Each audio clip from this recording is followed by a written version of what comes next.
The reliability of the Old Testament. The Dead Sea Scrolls manuscripts are highly significant because they confirm the accuracy of other manuscripts dated much later. For example, Cairo Codex, 895, is the earliest Masoretic manuscript prior to the Dead Sea Scrolls discoveries. It is now located in the British Museum. Also called Codex Cairensis, like after Cairo. It was produced by the Masoretic Moses Ben Asher family and contains both the latter and former prophets. The rest of the Old Testament is missing from it. Codex of the Prophets of Leningrad contains Isaiah, Jeremiah, Ezekiel, and the 12 minor prophets. The earliest complete MS of the Old Testament is the Codex Babylonicus Petropalitanus, AD 1008, located in Leningrad. It was prepared from a corrected text of Rabbi Aaron ben Moses ben Asher before AD 1000. Aleppo Codex is an exceptionally valuable manuscript. It once was thought lost, but in 1958 rediscovered. It did not, however, escape damage. It was partially destroyed in the 1947 riots in Israel. Aleppo Codex was the oldest complete Masoretic text manuscript of the entire Old Testament. British Museum Codex, 8950, contains part of Genesis through Deuteronomy. Rochlin Codex of the Prophets. This text was prepared by the Masorete Ben Naphtali. This brings up the question of the faithfulness of the transmission of the Bible text. There are numerous types of manuscript error, which the textual critics may discover in the early manuscripts of the Old Testament. Are these of so serious a nature as to corrupt the message itself, or make it impossible to convey the true meaning? If they are, then God's purpose has been frustrated. He could not convey his revelation so that those of later generations could understand it aright correctly. If he did not exercise a restraining influence over the scribes who wrote the standard and authoritative copies of the scriptures, then they corrupted and falsified the message. If the message was falsified, the whole purpose of bestowing a written revelation has come to nothing. For some of such a corrupted scripture would be a mixture of truth and error, necessarily subject to human judgment, rather than sitting in judgment upon man. History of the Old Testament.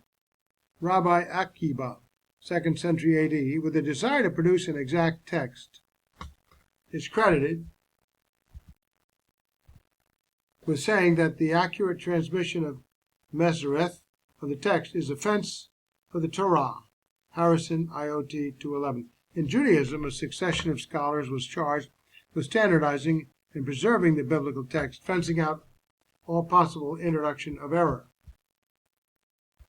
The Sopherim, from Hebrew meaning scribes, were Jewish scholars and custodians of the text between 5th and 3rd centuries BC. Zogoth, pairs of textual scholars were assigned to this task in the 2nd and 1st centuries BC. Tanaim, I think that's how it's pronounced, repeaters or teachers, were active until AD 200.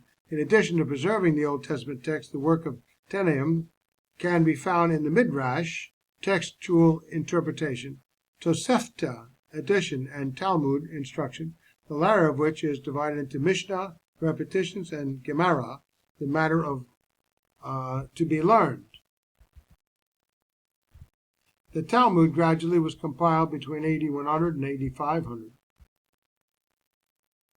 It was natural that the Tanaim, I guess, would preserve the Hebrew Bible, since their work had to do with compiling several centuries of rabbinic teaching based on the biblical text. Check and double check here. Talmudists, AD 100 to 500. Geisler Nix explained the second scribal edition, extending from about 400 BC to almost AD 1000. Following the first period of Old Testament scribal tradition, the period of Sopherim, about 400 BC to AD 200, there appeared a second, the Talmudic period, AD 100 somewhere to C 500, which was followed by the better-known Masoretic tradition, C 500 to C 950. Ezra worked with the first of these groups, and they were regarded as the Bible custodians until after the time of Christ, between AD 100 and 500. the Talmud instruction teaching grew up as a body of Hebrew civil and canonical law on the Torah, based on the Torah. The Talmud basically represents the opinions and decisions of Jewish teachers from about 300 BC to 8500, and it consists of two main divisions, the Mishnah and the Gemara. During this period, a great deal of time was spent cataloging Hebrew civil and canonical law. The Talmud had quite an intricate system for transcribing synagogue scrolls. That's why we have such a great record of keeping it accurate and not having a lot of errors creep in. Thus far from regarding an older copy of the scriptures as more valuable, the Jewish habit has been to prefer the newer as being the most perfect and free from damage. Samuel Davidson describes some of the disciplines of the Talmudists in regard to the scriptures. These minute regulations are as follows. A synagogue roll must be written on the skins of clean animals, prepared for the particular use of the synagogue by a Jew. See how the difficulties and how far they go. They must be fastened together with strings taken from clean animals. Every skin must contain a certain number of columns equal through the entire codex. The length of each column must not extend over less than 48 or more than 60 lines, and the breadth must consist of 30 letters. The whole copy must be first line, and if 3 words be written without a line, it is worthless. The ink should be black, neither green, red, green, nor any other color, and be prepared according to a definite recipe. An authentic copy must be the exemplar from which the transcriber ought not in the least deviate. That no word or letter, not even a yod, must be written from memory, the scribe not having looked at the codex before him. Between every consonant, the space of a hair or thread must intervene. Between every new parasha or section, the breadth of 9 consonants. Between every book, 3 lines. The 5th book of Moses must terminate exactly with a line, but the rest need not do so. Besides this, the copyist must sit in full Jewish dress, wash his whole body, not begin to write the name of God with a pen newly dipped in ink. And should a king address him while writing that name, he must take no notice of him. Davidson adds that the rolls in which these regulations are not observed are condemned to be buried in the ground or burned, or they are banished to the schools to be used as reading books. The Talmudists were so convinced that when they finished transcribing an MS, they had an exact duplicate, that they would give the new copy equal authority. Frederick Kenyon in Our Bible and the Ancient Manuscripts expands on the above and the description of older copies. The same extreme care which was devoted to the transcription of manuscripts is also at the bottom of the disappearance of the earlier copies. When a manuscript had been copied with the exactitude and prescribed by the Talmud and had been duly verified, it was accepted as authentic and regarded as being of equal value with any other copy. If all were equally correct, age gave no advantage to a manuscript. On the contrary, age was a positive disadvantage, since a manuscript was liable to become defaced or damaged in the lapse of time. The damaged or imperfect copy was at once condemned as unfit for use.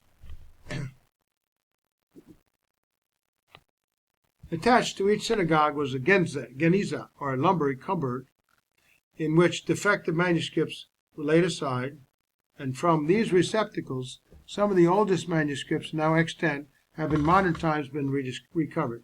Thus far from regarding an older copy of the scriptures as more valuable, the Jewish habit had been to prefer the newer as being the most perfect and free from damage. The older copies, once consigned to the geniza, naturally perished either from neglect or from being deliberately burned when the geniza became overcrowded. The absence of very old copies of the Hebrew Bible need not, therefore, either surprise or disquiet us. If, to the causes already enumerated, we add the repeated persecutions involving much destruction of property to which the Jews have been subject, the disappearance of the ancient manuscripts is adequately accounted for those which remain may be accepted as preserving that which alone they profess or preserve, namely the Masoretic text. And we can examine that and find an amazing preservation of the text down through the ages. Reference for the scriptures and regard for the purity of the sacred text did not first originate after the fall of Jerusalem. So the Masoretes were the Jewish scholars who, between AD 500 and AD 950, gave the final form to the text of the Old Testament. The destruction of the temple in AD 70, along with the dispersion of the Jews from their land, became a powerful impetus to 1. standardized the consonantal text and standardized punctuation and the use of vowels to preserve the correct vocalization and pronunciation for reading. They were called Masoretics because they preserved in writing the oral tradition, Maroa, concerning the correct vowels and accents and the number of occurrences of rare words and of unusual spellings. They received the unpointed, comparable to English without vowels, consonantal text of the Sopharium, and inserted the vowel points that gave to each word its exact pronunciation and grammatical form. They even engaged in a moderate amount of textual criticism, wherever they suspected that the word indicated by the consonantal text was erroneous. They corrected it in a very ingenious way. They left the actual consonants undisturbed, as they had received them from the Sopharium, but they inserted vowel points that belonged to the new word they were substituting for the old, and then inserted the consonants of the new word itself in very small letters in the margin, just in case. So the Masoretes were well disciplined and treated the text with the greatest imaginable reverence and devised a complicated system of safeguards against scribal slips. They counted, for example, the number of times each letter of the alphabet occurs in each book. They pointed out the middle letter of the Pentateuch and the middle letter of the whole Hebrew Bible, and made even more detailed calculations than these. Everything countable seems to be counted, says Wheeler Robinson, and they made up mnemonics by which the various totals might be readily remembered.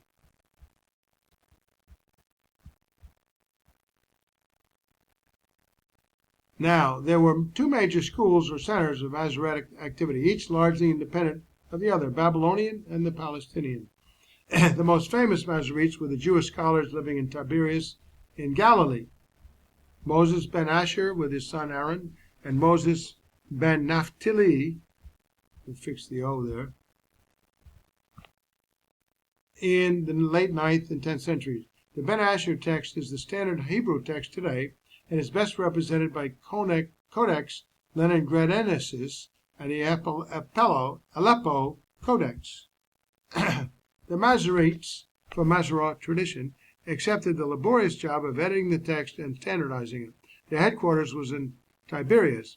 The text which the Masoretes concluded with is called the Masoretic text. The resultant text had vowel points. Let's fix that.